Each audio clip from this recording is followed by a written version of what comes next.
Hi, it's John, and welcome to the channel. 12:33 p.m., Thursday, September the 4th. Hope you're having a great day today. And I do not have the big blue mug of coffee. It's in the afternoon now. No more coffee until after dinner. And I haven't done a video today. I didn't feel really inspired earlier this morning, but I saw a video pop up on my YouTube feed an hour and a half ago or so, and I wanted to comment on it. And here's the video right here. This is Premier Danielle Smith of Alberta, and this is a video she calls 3 Bad Laws. And more people are watching this video. More than 6,200 people have now watched it, and it goes up by the minute. And what is this all about? Well, this is what I would consider a Hail Mary pass by the province of Alberta and the Premier to finally get something done when it comes to our natural resources, our oil and gas industry, and the prosperity of my province of Alberta. I think Danielle Smith sees the writing on the wall, and she's trying to get something done here. I think the only thing she can do beyond this, and it's got to come really soon, is to become a pathetic character and get down on her knees and beg the country for prosperity for Alberta. Because her timeline for the federal government, that 6 months that she talked about way back when, is coming due middle of this month. And I don't think she thinks anything's going to get done, or we'd have heard about it by now. So this is a 9-minute and 20-second video of a lot of things we have heard before. And there's only one reason why what she wants here is not being done, and I'll have that for you at the end of this video. So let's see what the Premier has to say, and we'll run through a few of these clips with just some short comments. This is the very start of the video. Music removed so I don't get it demonetized. We all know Canada's economy is suffering right now. We've had an inflation crisis, high unemployment, declining GDP, capital investment fleeing Canada for other countries, massive federal deficits, and of course, the U.S. tariff threat, which has exposed just how dependent we are on one single country for the vast majority of our exports. It's been a tough go lately. But what if I told you that we could help solve every single one of these problems with just a couple of key policy changes by our federal government? What if there was a way to create hundreds of thousands of jobs, attract back hundreds of billions in investment capital, bolster GDP growth, diversify our trade markets, and flow new revenues to federal and provincial budgets, all without spending a single tax dollar? Does that sound too good to be true? Well, it isn't. And all that stands in the way is just some common sense and a bit of courage by our Prime Minister. So who is she trying to convince here? You or me? The Prime Minister? The Prime Minister should already know this. It's been brought up many times before. But the reason why we're not doing this coming up in just a moment, she then goes on to say we can become an energy superpower. And one more thing. We literally live on top of more than 1 trillion barrels of oil and more than 1 quadrillion cubic feet of natural gas. These oil and gas resources represent an astounding tens of trillions of dollars in potential wealth for our country. That means hundreds of thousands of new great-paying jobs, hundreds of billions in taxes and royalties for government services and infrastructure, and potentially trillions more in spin-off industries like AI data centers, petrochemicals, environmental technology, and a host of other industries that would benefit profoundly from the wealth generated from its development. Oil and gas is not only Canada's largest economic sector, it's Canada's trump card, so to speak. It makes us a potential economic superpower. So the next thing she goes on to say, well, she's talked about the things that we can have if we become an economic and an energy superpower, but she goes on to list the reason why that isn't happening right now. And then to cap it off, the federal government announced an impossible to achieve oil and gas emissions cap that makes new oil and gas production effectively impossible, which is why Albertans call it an oil and gas production cap.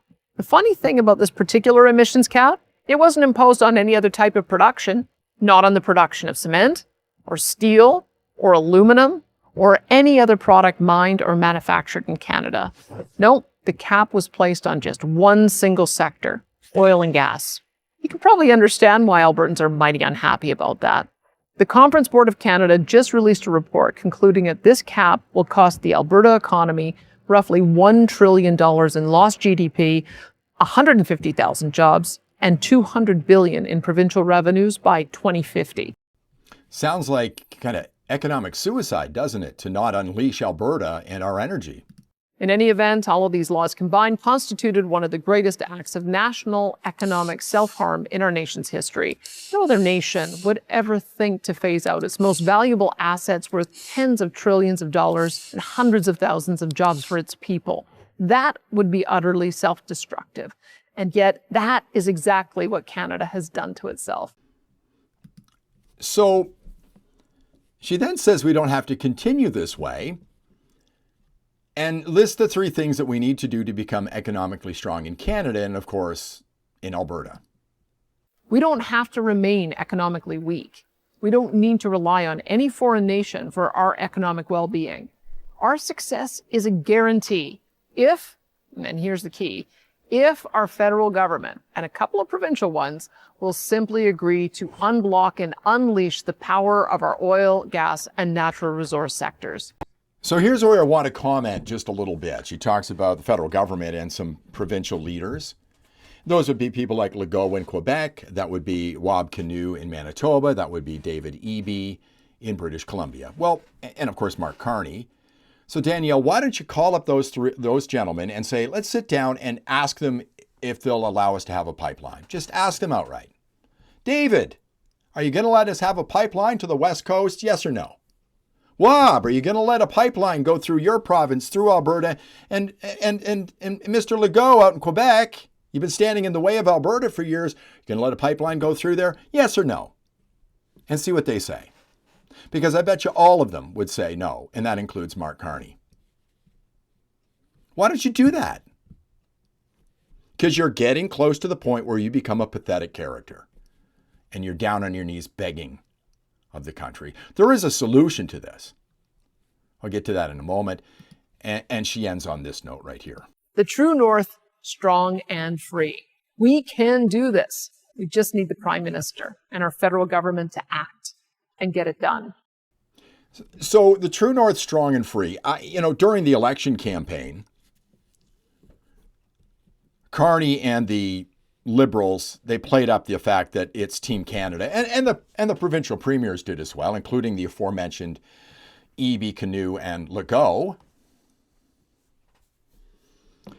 They talked about Team Canada, but to be a team, you have to have similar goals. Does Danielle Smith have similar goals to David Eby or Wab Kinew or Legault in Quebec? Does she? I don't think she does. Not at all. Her goals are a lot different. So Team Canada just goes poof and it's gone. The only person she really has common goals with is Scott Moe in Saskatchewan. Maybe we should join up with Saskatchewan to become our own country. But why is this still, why are we still in this situation?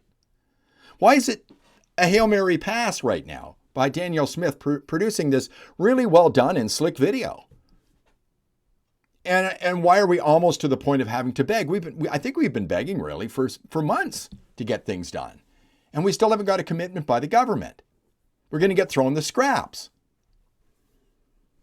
Churchill, Manitoba, that's going to be thrown at us.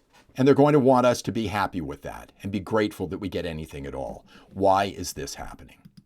Now, so far, carbon prices have been applied sparingly. They've been set far too low. A relentless focus on net zero. It's called the Glasgow Financial Alliance for Net Zero for a reason, because we've moved to the relentless logic of having to get emissions down consistent with the carbon budget. So we can't meet our ultimate objectives, which is to get to net zero emissions. We can't get there unless we do not just have a cap on emissions, but those emissions are brought effectively to zero. To reach net zero, every country, every company, every bank, every investor, every pension fund around the world will need to make some big changes. Companies' responsibility, first and foremost, is to reduce their absolute emissions. And as the report says, they need to first reduce, then report, including net zero plans. And I'm sure we'll get into the specifics of that. And then, only then, look to offset. So the companies and those who invest in them and lend to them, who are part of the solution, will be rewarded. But those who are lagging behind and are still part of the problem will be punished. Now, some of these clips go back years, but some of these clips are from this year. And this is why we can't get anything done. And this is why you're pissing into the wind, Madam Premier. and you're that close to becoming a pathetic character, there's only one solution to getting anything done. And I think it's Alberta independence. Thank you very much for watching. If you liked the video, please give it a thumbs up, subscribe to the channel, ring the bell for notifications. I'll see you in the next one.